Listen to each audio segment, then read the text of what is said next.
नमस्कार साथियों, top 50 study channel में हम आपका स्वागत करते हैं। तो इस प्रकार अभी तक हमने आपको सारे वीडियोस दिखाए हैं जिसमें हमने ऑलमोस्ट सभी विषय कवर किए हैं जो हमारे एग्ज़ाम का पार्ट है। तो आज हमारा विषय है गणित, जिसमें आपको मैं आगे के कुछ सम्स या पेपर्स दिखाने वाली हूँ। इसके लिए कृपया कर आप हमारे वीडियो को लगातार पूरा देखिएगा और इसको शेयर भी कीजिए। घर रहकर सारा वीडियो देखिए और सेफ रहिए। तो चलिए हम चलते हैं अपने पहले प्रश्न की ओर, जिसमें कहा गया है एक खंबे का 4/7 भाग कीचड़ में धंसा है। जब धंसे हुए का 1/3 भाग बाहर खींचा जाता है तो पाया जाता है कि 8 मीटर माप का खंबा अभी भी कीचड़ में है। खंबे की पूरी लंबाई क्या होगी? तो देखिए, मैं इसमें बताना चाहूँगी कि आपको सॉल्यूशन भी साथ में दिए हुए हैं। तो देखिए क्या लिखा है। पहले हमें खंबे की लंबाई पता नहीं थी, इसलिए हमने उसको क्या सपोज किया है, x। अब उसमें कि 4/7 धंसा हुआ है, तो पहले तो हम उसका उससे गुणा करेंगे, ठीक है। फिर हम प्रश्न अनुसार क्या बोला गया है यहाँ पर, देखिए कि 4/7 ऋण 4/7 गुणित 1/3, उसमें से उन्होंने 1/3 अभी निकाल लिया है, ठीक है। क्या बोला उन्होंने, जो 4/7 था उस 4/7 का 1/3 उन्होंने निकाल लिया है, तो इसलिए इन दोनों का गुणा किया गया है, तो ये आ गया 21। अब हम इसका क्या लेंगे, एलसीएम। 7 और 21 का एलसीएम क्या आ रहा है, 21। इसको सॉल्व करने पे हमने देखा कि 12x ऋण 4x, तो हमारा क्या बच रहा है, ये जो यहाँ पर डिवाइड में है इस साइड जाएगा तो पक्षांतर करेगा तो क्या हो जाएगा, इनटू में। तो आपने देखा इनटू में आ चुका है। इसके बाद हम आगे देखेंगे, यहाँ पर क्या बच रहा है, 8x, ठीक है। तो जब हम सॉल्व करेंगे 8x इज इक्वल्स टू 8 × 21, ठीक है।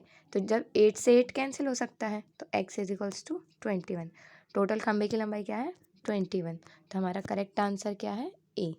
ओके, चलिए हम चलते हैं अपने प्रश्न क्रमांक 2 की ओर, जिसमें कहा गया है ए और बी किसी काम को पूरा करने में 12 दिन लगा सकते हैं और बी और सी उसी काम को 15 दिन में करते हैं और सी और ए उसी काम को 20 दिन में करते हैं।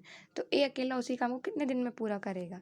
तो हम यहाँ पर देखते हैं। सबसे पहले देखिए, ए प्लस बी प्लस सी द्वारा किया गया कार्य, तीनों ने जो काम किया है इसमें हमको क्या बोला गया है, 2 × L। L मतलब जो हमारे पास अभी यहाँ पर हम दिन दिए गए थे ना, तो उस चीज़ का हमने LCM लिया है, 12, 15, 20, ठीक है।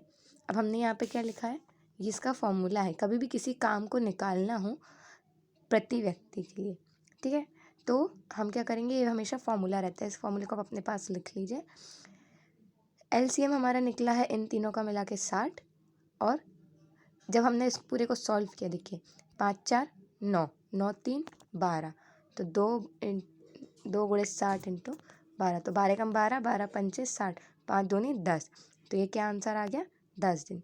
अब देखिए यहाँ पर क्या लिखा है, ए प्लस बी प्लस सी का एक दिन का काम माइनस, ये क्या निकला है, ये तीनों का काम निकला है।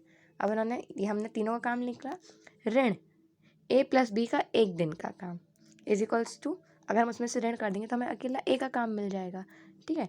तो अब हम देखेंगे हमको क्या मिला है, 1/10 मिला है, तीनों का काम क्या मिला है, 1/10, और बी प्लस सी, देखिए इसमें दिया है ना कि बी प्लस सी उसे 15 दिन में करता है, तो हमने यहाँ पर देखिए लिखा हुआ है बी प्लस सी 15 दिन में, ओके।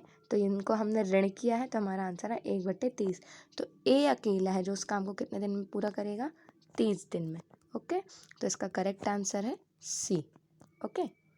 चलिए हम चलते हैं प्रश्न क्रमांक 3 की ओर, जिसमें कहा गया है त्रिभुज ABC की भुजाओं की मध्यस्तर बिंदु क्रमशः D, E और F हैं। निम्न में से कौन सा कथन सत्य है? तो हम सबसे पहले देखेंगे कि देखिए इसमें कहा गया है कि सबसे पहले तो क्रमशः बिंदु DEF है, तो DEF का क्षेत्रफल त्रिभुज AB के क्षेत्रफल का 1/4। हमेशा क्या होता है, आप देखिए जो ये त्रिभुज दिया गया है, अगर हमारे ये मध्य बिंदु होते हैं तो इनका जो क्षेत्रफल होता है यह पूरे त्रिभुज का 1/4 होता है हमेशा, ये इसका फैक्ट है और फॉर्मूला भी है। तो इसमें क्या बोला गया है कि देखिए क्रमशः DEF हो तो ट्राइंगल DEF का क्षेत्रफल मूल त्रिभुज ट्राइंगल ABC के क्षेत्रफल का 1/4 होगा, अतः DEF का क्षेत्रफल 1/4 ट्राइंगल ABC त्रिभुज ABC का क्षेत्रफल होगा। तो इसका करेक्ट आंसर क्या होगा, डी, ओके। चलिए हम चलते हैं अपने प्रश्न क्रमांक 4 को, जिसमें कहा गया है यदि दो संख्याओं का अंतर तथा गुणनफल क्रमशः यहाँ पर हमको क्या दिया हुआ है कि 36 हो तो उनके व्युत्क्रमों का अंतर यहाँ पर 5/36 बोला गया। ओके, तो माना जाए कि संख्या क्या है x एंड y, और दिया गया है कि देखो x गुणित y क्या है, x को y से लेंगे या फिर y को x से लेंगे, दोनों से आ रहा है क्या 5 5। उनका व्युत्क्रम मतलब कि जिसको इंग्लिश में हम क्या बोलते हैं पक्षांतर नहीं, जिसको हम बोलते हैं इसको रेसिप्रोकल करना। ठीक है, तो उन दोनों का व्युत्क्रम 1/x और 1/y किया जाए तो समीकरण निकलेगा 5/36। तो करेक्ट आंसर आएगा हमारा ए 5/36। चलिए हम चलते प्रश्न क्रमांक 5 की ओर, जिसमें कहा गया है किसी भी दो अंकी संख्याओं के अंकों का गुणनफल 6 है। यदि उस संख्या को 9 से जोड़ने पर प्राप्त संख्याओं में अंकों का स्थान बदल जाते हैं तो वह संख्या क्या है। तो सबसे पहले हम इकाई की संख्या लेंगे y और दहाई की संख्या लेंगे x। ठीक है, तो हमने इकाई की प्लेस पे लिया है क्या y, तो हमने यहाँ पर देखिए y रखा है, और दहाई की संख्या पे x लिया है, तो इसलिए हमको 10x लिखना है। ठीक है, अब हम इन दोनों का गुणन करते हैं तो हमको क्या मिल रहा है 6, और इन दोनों का अगर हम उनको उसके स्थान पर रखते हैं तो क्या मिल रहा है कि उसका, उन्होंने बोला कि वह संख्या परिवर्तित हो जाती है। ओके, अगर हम उसमें 9 ऐड करते हैं तो ओके, तो इस प्रकार हमने इसको सॉल्व किया तो हमारा 9x minus 9y is equals to minus 9x। ठीक है, अब ये 9 अगर यहाँ से कॉमन निकलेगा तो अंदर क्या बचेगा x माइनस वाई, और ये क्या बचेगा -9। तो 9 से 9 कैंसिल हो जाएगा, इसलिए यहाँ दिख रहा है x minus y is equals to -1। ये हमारा समीकरण 1 हो गया। अब सूत्र हमारा ये होता है कि x प्लस वाई का whole square is equals to x minus y का होल स्क्वायर प्लस 4xy। ठीक है, तो हम x माइनस वाई हमारे पास दिया है -1। ठीक है, 4x की वैल्यू दी है और x गुणित y क्या दिया है 6। ओके, इस प्रकार हमने इसको पूरा सॉल्व किया तो हमें x प्लस वाई की वैल्यू आई 5। अब समीकरण 1 और समीकरण 2 को यदि हम रखते हैं, x माइनस वाई मिला हमको -1 और x प्लस वाई मिला हमको +5। ओके, तो इस प्रकार हमने इसको रखा हुआ सॉल्व करके, तो यहाँ पर हमें x की वैल्यू क्या मिल गई 2। x की वैल्यू 2 मिल गई है, जब तो हमको y की वैल्यू निकालनी है तो x की प्लेस पे हम 2 रख देंगे, इसको डिवाइड कर देंगे यहाँ से, तो y इज इक्वल्स टू 3। तो इस प्रकार हमको संख्या मिल जाएगी, x की प्लेस पे हमें 2 रखना है और y की प्लेस पे 3, तो ये हो जाएगा 20 + 3 23। ओके, तो इसका करेक्ट आंसर है हमारा डी। चलिए हम चलते प्रश्न क्रमांक 6 की ओर, जिसमें कहा गया है किसी आयतित में आयत की ऊंचाई दर्शाती है, तो इसका करेक्ट आंसर है सी उस वर्ग की ऊपरी सीमा, मतलब कि जब उसकी सीमा रहेगी वही हमें दर्शाएगी। ओके, चलिए हम चलते प्रश्न क्रमांक 7 की ओर, जिसमें कहा गया है एक रचनात्मक कक्षा में शिक्षकों को निम्न में से क्या नहीं करना चाहिए। तो इसका करेक्ट आंसर है बी विद्यार्थियों को सूत्र रटने के लिए कहना। हमें उनको रटवाना नहीं है, उन्हें उस चीज़ को समझाना है कि ये चीज़ कहाँ से आई है, ये सूत्र हमने कहाँ से लिया है। ओके, चलिए चलते हैं प्रश्न क्रमांक 8 को, जिसमें कहा गया है 2 कोटि पूरक कोणों का अंतर 40 डिग्री है, दोनों कोण।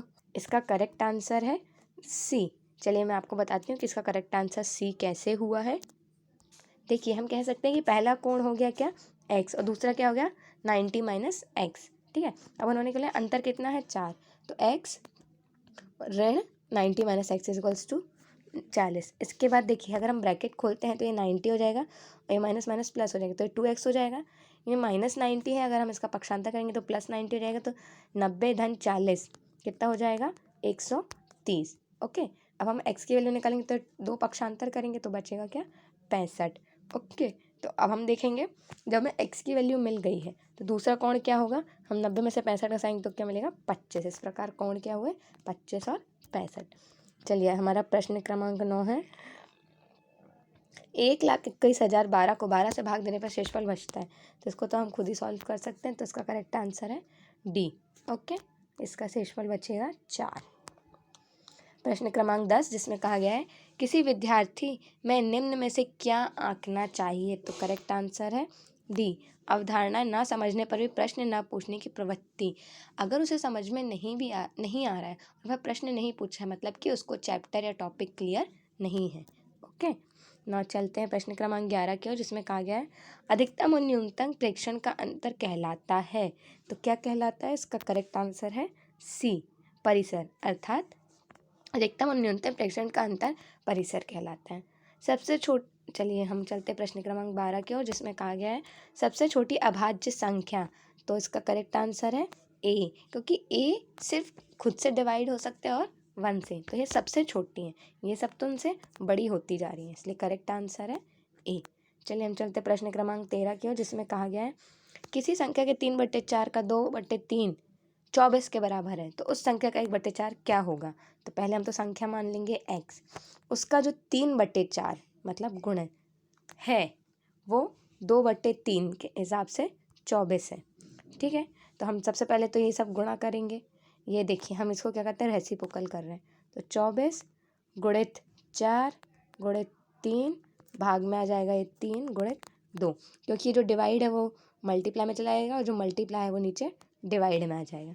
ठीक है, तब हमें देखिए इसको यहाँ सॉल्व करेंगे तो 2 एकम 2, 2 दूनी 4, ठीक है, 3 एकम 3, 3 से 3 कैंसिल, 24 दूनी 48। ओके, तो अब उसका 1/4 भाग हमको बताना है। तो 4 एकम 4, 4 12, ठीक है, तो करेक्ट आंसर है 12। चलिए अब हम चलते हैं प्रश्न क्रमांक 14 की ओर, जिसमें कहा गया है 7-2 का वर्गमूल है। तो इसका करेक्ट आंसर क्या है, सी। ओके, कैसे है तो हमें इसमें देखेंगे कि देखिए वर्गमूल, हमने इसके ऊपर भी वर्गमूल लगाया हुआ है। ठीक है, अब आप यहाँ पर देखेंगे तो वर्गमूल का क्या होता है, फॉर्मूला पढ़ा है आपने, a² + b² + 2ab। तो a² okay plus b² 2ab। Okay, चलिए हम देखा इस प्रकार हमने ये देखिए फॉर्मूला लगाया हुआ है। फिर ये रूट से एक रूट कैंसिल हो जाएगा, तो बचेगा क्या, √5 और √2। तो करेक्ट आंसर इसका क्या हो गया, सी। चलिए हम चलते प्रश्न क्रमांक 15 की ओर, जिसमें कहा गया है सांख्यिकी में प्रसारण का विश्लेषण नामक विधि का मुख्य श्रेय था। तो करेक्ट है R.A. फिशर को। प्रश्न क्रमांक 16, किसी संख्या का 60% का 3/5वां भाग 36 है, तो वह संख्या क्या है। तो सबसे पहले देखिए हम क्या करते हैं, पहले हमने माना वह संख्या x है, उस संख्या का 60%, किसी संख्या का 60% का 3/5वां भाग, तो उसका 3/5 भाग करेंगे हम, क्या है 36 है। ठीक है, तो अभी हमने दिखाया था आपको रेसिप्रोकल करके, ये सब क्या होते हैं, पक्षांतर होते जाते हैं। यहाँ पे पक्षांतर हुआ है, तो यहाँ पर आप देखेंगे कि सबसे पहले 5 एकम 5 और ये 12। ओके, फिर इसके बाद 3 एकम 3, 3 एकम 3, 3 दूनी 6, ये भी 12, 12 से 12 कैंसिल हो जाएगा। तो क्या बचेगा यहाँ पर 2 गुणित 10 फिर 5। ठीक है, तो इसका करेक्ट आंसर हमारे पास आखिरी में क्या बचा है, 100। ठीक है, तो करेक्ट आंसर इसका क्या हुआ, ए। ओके, चलिए हम चलते हैं, पाई है एक, एक क्या है, यह एक अपरिमेय संख्या। तो correct answer is B, 18th। यदि a/3 = b/4 = c/7 है, तो ABC का मान /c है। तो पहले तो हम देखेंगे इसका मान क्या है, k। ओके, चलिए अब हम देखते हैं, इसमें लिखा है a = 3/k, b = 4/k और c = 7/k। ये क्या हो रहा है, पक्षांतर हो रहा है इन सब का। ठीक है, अब हम इन तीनों को जोड़ते हैं, तो 3/k, 4/k, 7/k मतलब 14/k। तो k से k कैंसिल, 7 एकम 7, 7 दूनी 14। Correct answer is 2। तो हमारे इधर पे करेक्ट आंसर क्या आएगा, सी।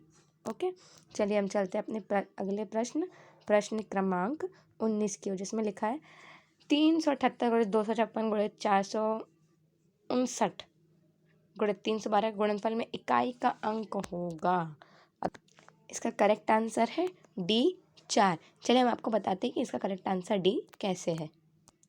देखिए इसमें क्या कहा गया है कि सबसे हमने सभी अंक का आखिरी अंक लिया 8, 6, 9, 2, क्योंकि क्या कहा गया है, प्रत्येक अंक का इकाई अंक लेने पर भी फिर भी अंकों का गुणा करने पर अंतिम अंक इकाई ही होगा। ठीक है, जैसे हम बोलेंगे कि हमने इनके आखिरी अंक लिए हैं, तो 9 दूनी क्या होता है, 18। ओके, और 6 6 8 48, 48 होता है। तो आखिरी अंक हमारे दोनों फिर से क्या है, 8 8। ठीक है, फिर हमने 8 8 का गुणा किया, 8 8 64, तो आखिरी अंक क्या है 4। इस प्रकार आखिरी अंक आया है क्या 4। ओके, चलिए हम चलते प्रश्न क्रमांक 20 की ओर, जिसमें कहा गया है दो संख्या के महत्तम समावर्तक व लघुत्तम समावर्तक क्रमशः 12 और 72 है। यदि इन संख्याओं का योगफल 60 हो तो इनमें से एक संख्या क्या होगी। तो करेक्ट आंसर है बी, क्या है 24। ओके, चलिए हम चलते हैं, इसका सॉल्यूशन आप देख लीजिएगा और इसको एक बार आप सॉल्व कर सकते हैं मैथमेटिकल टर्म से। ओके, प्रश्न क्रमांक 21, जिसमें कहा गया है एक शिक्षक ने ब्लैक बोर्ड पर लिखा है 29 गुणित 4 ज्ञात कीजिए। एक विद्यार्थी अपनी उत्तर पुस्तिका में से 27 गुणित 4 उतारा, नीचे दर्शाए अनुसार हल कर दिया। तो शिक्षक द्वारा हमें क्या करना है। तो करेक्ट आंसर है इसका डी। यह कारण जानने का प्रयास करते रहना चाहिए कि विद्यार्थी ने प्रश्न को गलत क्यों उतारा और उसे सही प्रक्रिया के लिए पूरे अंक देने चाहिए या नहीं। ओके, चलिए हम चलते हैं प्रश्न क्रमांक 22 की ओर, जिसमें कहा गया है किसी वस्तु का क्रय मूल्य उसके विक्रय मूल्य का 3/2 है तो लाभ या हानि प्रतिशत है। ओके, तो इसका करेक्ट आंसर है बी, 33 सही 1/3% हानि है। तो कैसे। सबसे पहले हमने माना कि विक्रय मूल्य क्या है 100% है। ओके, क्रय मूल्य क्या है उसका 3/2 भाग है। ठीक है, तो कितना हो गया 150। अब हानि हुई कितनी 50 रुपये की। तो हानि परसेंट का सूत्र क्या है, हानि बराबर क्रय मूल्य गुणित 100। तो 50/3, 50 एकम 50, 50 दिया 150। इस प्रकार हम इसको भाग करेंगे तो 33 से 1/3 मिलेगा। चलिए चलते हैं प्रश्न क्रमांक 23 की ओर, जिसमें कहा गया है किसी कमरे की चारों दीवारी का कुल क्षेत्रफल 666 मीटर स्क्वायर है तथा लंबाई उसकी चौड़ाई की दुगनी है। यदि कमरे की ऊंचाई 11 मीटर है तो उसकी छत का क्षेत्रफल क्या होगा। तो हम देखेंगे कि सबसे पहले कमरे का लंबाई क्या कही है 2 गुनी है किससे चौड़ाई से। ठीक है, उस कमरे का क्षेत्रफल क्या कहा है 2 गुणित लंबाई धन चौड़ाई गुणित ऊंचाई। ओके, तो इस प्रकार हमने उसकी वैल्यू रखी हुई है 2 गुणित लंबाई धन चौड़ाई गुणित ऊंचाई। तो x की वैल्यू क्या गई 10। तो क्षेत्रफल क्या होता है लंबाई गुणित चौड़ाई। तो लंबाई कितनी है 2x, चौड़ाई क्या है x। इस प्रकार करेक्ट आंसर आया है 200। करेक्ट आंसर क्या है 200, that is to be A. Okay, चलिए हम चलते अपने प्रश्न क्रमांक 24 की ओर, जिसमें कहा गया है यदि संख्या 604 11 से विभाज्य तो रिक्त स्थान का पूर्णांक है। तो सबसे पहले तो हमें देखना है कि 604 का ऐसा कौन सा अंक है। यदि संख्या सम हुई और संख्या विषम हुई तो करेक्ट आंसर है हमारा क्या D, that is to be 5। ठीक है, आप इसका सॉल्यूशन यहाँ पर देख सकते हैं। चलिए हम चलते प्रश्न क्रमांक 25 की ओर, जिसमें कहा गया है 25वीं शताब्दी के स्वशासी भारतीय गणित प्रतिभावान व्यक्ति कौन थे। तो करेक्ट आंसर है सी, श्रीनिवासन रामानुजन।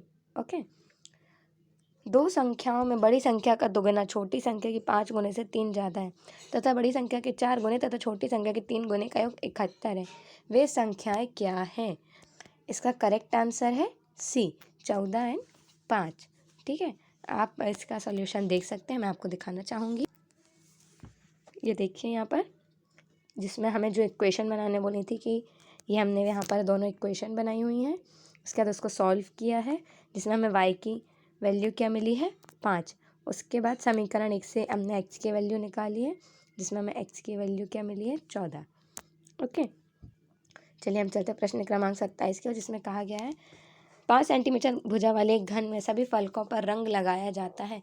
यदि इसमें 1 सेंटीमीटर वाले घनों में काटा जाए और 1 सेंटीमीटर वाले कितने घनों में केवल एक ही फलक पर रंग होगा। तो यहाँ पर देखिए, आप देख रहे हैं कि एक रंगीन सतह में कितने फलक होते हैं। इसका फॉर्मूला है, ये फॉर्मूले को आप लिख लीजिए कि उसमें जब घनों का पता करना पड़ता है तो इसके लिए हम फॉर्मूला लगाते हैं। ठीक है, तो हमारे पास कितने घन है 5 ऋण 2 साइड पर लगाना है। इस प्रकार हमने लिखा है, तो हमारी वैल्यू क्या आ गई यहाँ पर 54। रंगीन सतह वाले घन कितने हो गए 54। Correct answer is D. चलिए हम चलते हैं प्रश्न क्रमांक 28 की ओर, जिसमें कहा गया है यदि अवरोही क्रम में रखा जाए आंकड़ों को दोनों छोर से तो चरम प्रेक्षण हटाते जाए तो केंद्रीय प्रवृत्ति के कौन कौन से मापक प्रभावित होते हैं। तो करेक्ट आंसर है डी, बहुलक और माध्यक। चलिए चलते प्रश्न क्रमांक 29 की ओर, जिसमें कहा गया है किसी प्राकृतिक संख्या के प्रत्येक अंक या तो 3 या 4 है, वह संख्या 3 और 4 दोनों से विभाजित होती तो सबसे छोटी संख्या क्या होगी। तो करेक्ट आंसर है बी, 444। ओके, चलिए अब हम चलते हैं अपने अगले प्रश्न क्रमांक 30 की ओर, जिसमें कहा गया है पंचभुज में सभी अंतःकोणों का योग ज्ञात कीजिए। तो इसके लिए हमारा फॉर्मूला होता है n-2 इंटू 180। n मतलब भुजाएं, तो पंचभुज में कितनी भुजाएं होती है? 5। 5 ऋण 2 ऋण गुणित 180, तो क्या होगा? 3 गुणित 180। तो किसका आंसर क्या होगा? 540। तो करेक्ट आंसर है डी। इस प्रकार हमने आपके साथ आज 3 प्रश्न साझा किए। कृपया कर हमारे वीडियो को कंटिन्यू इसी तरह देखिए और आगे के दूसरे क्वेश्चन पेपर्स का नॉलेज लीजिए। Thank you.